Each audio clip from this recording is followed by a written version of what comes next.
নমস্কার বন্ধুরা, আমি কঙ্কনা। আজ আমি এসেছি 3 টায়ার একটা কেকের ওপরে ফুল ফন্ডেন্ট ওয়ার্ক নিয়ে। আজ আমি যাদেরকে বানিয়েছি এদের নাম সত্যি আমার জানা নেই। আমার ঘর থেকে এদের নাম দেওয়া হয়েছে ইঙ্কি পিঙ্কি পঙ্কি। তো যাই হোক, মুখের সাথে নামটা বেশ ম্যাচ করছে। আজকের কেকটা ছিল ডুয়েল ফ্লেভারের। কাস্টমার চেয়েছিলেন যে কেকটাতে দুটো ফ্লেভার ইউজ করা হোক, স্ট্রবেরি এবং ম্যাঙ্গো। তো সেই অনুযায়ী আমি নিচের লেয়ারটা কিন্তু স্ট্রবেরি ফ্লেভার করে নিয়েছি আর ওপরে দুটো কিন্তু ম্যাঙ্গো ফ্লেভার করে দিয়েছি। প্রথমেই আমি নিচের লেয়ারটা বানিয়ে নিচ্ছিলাম, আর নিচের লেয়ারটা তৈরি করার জন্য যে স্পঞ্জটা আমি বেক করেছিলাম সেটাতেও কিন্তু আমি হালকা একটু পিঙ্ক কালার ইউজ করেছিলাম এবং স্ট্রবেরি এসেন্স ইউজ করেছিলাম। আজকের কেকটা কিন্তু কাস্টমার গুগল থেকে আমাকে চুজ করে পাঠিয়েছিলেন আর একদম সেম করতে বলেছিলেন। তো আজকের কেকটা কিন্তু যেখান থেকে উনি ফটোটা নিয়ে পাঠিয়েছিলেন সেখানে ছিল 2 টায়ারের ওপরে এই ডিজাইনটা, বাট এই সেম ডিজাইনটা উনি আমাকে করে দিতে বলেছেন 3 টায়ারের ওপরে। তো সেই হিসাব করেই 3 টায়ারের প্রথমে বেসটা আমি রেডি করে নিচ্ছি। নিচের লেয়ারটা যেহেতু স্ট্রবেরি ফ্লেভারের ওপরে রেখেছিলাম তাই হুইপড ক্রিমের সাথে স্ট্রবেরি ক্র্যাশ ইউজ করছিলাম। এতে কি হবে, স্ট্রবেরি ফ্লেভারটা একদম প্রমিনেন্ট আসবে আর সেরকমই টেস্টি হবে। আজকের কেকটা কিন্তু ছিল ফুল ফন্ডেন্ট কেক, মানে ক্রিম কেকের ওপরে পুরোটাই ফন্ডেন্ট দিয়ে কভার করা হবে আর তার সাথে ফন্ডেন্টের নানা রকম কাজ। তো ঝটপট বেসটা রেডি করে নিচ্ছিলাম আর এই আমার স্ট্রবেরির বেসটা মোটামুটি কমপ্লিট হয়ে গেল।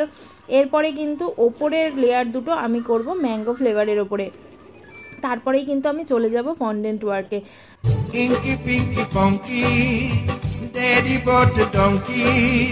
যে হুইপ ক্রিমটা আমি এখন ইউজ করছি তাতে কিন্তু আমি ম্যাঙ্গো ফ্লেভার ইউজ করেছি আর তার সাথে যাবে অরিজিনাল ম্যাঙ্গো স্লাইস, তার সাথে যাবে কিন্তু ম্যাঙ্গো ক্র্যাশ।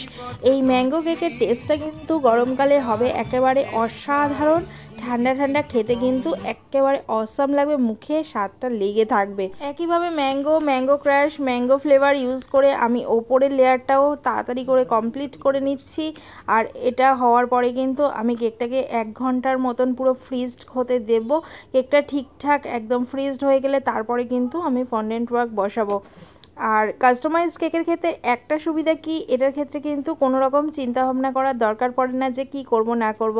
একদম যেরকম কাস্টমার চান সেরকম ধাপে ধাপে করলেই, সব কটা কাজ মিলিয়ে পরপর কমপ্লিট করলেই কিন্তু কাস্টমাইজড কেক একেবারে রেডি। কোনো রকম চিন্তাভাবনা করার দরকার নেই যে এরপরে কি করব তারপরে কি করব। সবটাই যেমন উনি চেয়েছেন ঠিক সেরকমভাবে আমি কমপ্লিট করে দিচ্ছিলাম। তো ওপরের টায়ারটাও আমার মোটামুটি কমপ্লিট হয়ে গেল। আমি এটাকে যতটা পেরেছি স্মুথ ফিনিশ দিয়ে ফ্রিজে রেখেছিলাম আর ফ্রিজ থেকে রাখার পরে একেবারে ফন্ডেন্টের চাদর দিয়ে সুন্দর করে মুড়ে দিয়েছি।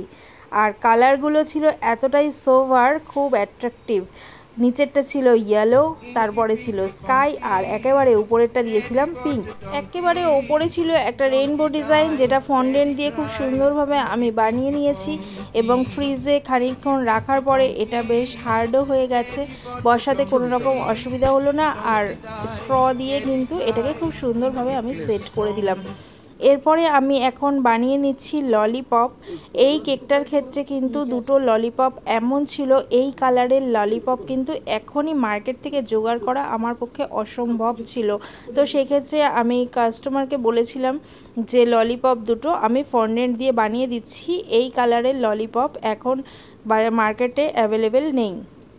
তো উনি বলেছিলেন হ্যাঁ সেইভাবেই বানিয়ে দিন। তো অনেক কাস্টমাইজড কেকের ক্ষেত্রে কিন্তু এভাবে ললিপপ বানানো হয়। একটি পিচবোর্ডকে আমি গোল করে কেটে নিয়েছি, তার উপরে জল দিয়ে আর দুটো কালারের ফন্ডেন্ট ইউজ করে আমি সুন্দর করে ললিপপটা বানিয়ে নিলাম।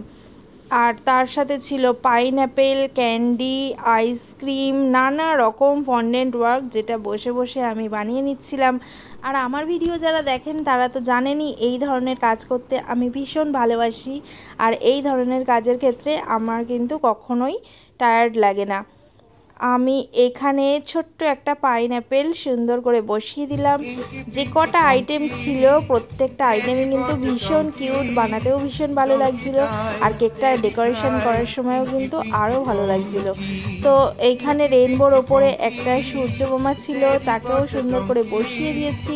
ক্যান্ডিটা বসিয়ে দিলাম, ওপরে একটা ললিপপ চলে গেছে, মাঝখানে একটা ফ্লাওয়ার দিয়েছি, তার উপরে সুন্দর করে যার জন্মদিন তার নামটা আমি লিখে দিয়েছি। নামটা ছিল প্রাপ্তি আর তার ছিল 10 বছরের জন্মদিন এটি। তার বাবা তার জন্য এই কেকটি অর্ডার দিয়েছিলেন। কেকটি কিন্তু প্রাপ্তি নিজেই চুজ করে দিয়েছেন। তো যাই হোক, এখানে যা যা ছিল, আবার আর একটা রেইনবো আমি বানাচ্ছি। এটা হবে কেকের সাইড দিয়ে বসানো, যেরকম বাচ্চারা স্লিপ চড়ে ঠিক সেরকম। আর এই ইঙ্কি পিঙ্কি পঙ্কির একজন কিন্তু এই রেইনবোটা বেয়ে নেমে আসছেন, এরকমই ছিল ডিজাইনটা। এই যে খুব সুন্দরভাবে আমি ডেকোরেশনটা করেছি এবং যতটা সম্ভব ফুটিয়ে তোলার চেষ্টা করেছি। তো কেমন লাগলো আজকের কেকটা অবশ্যই জানাবেন। টাটা ইঙ্কি পিঙ্কি।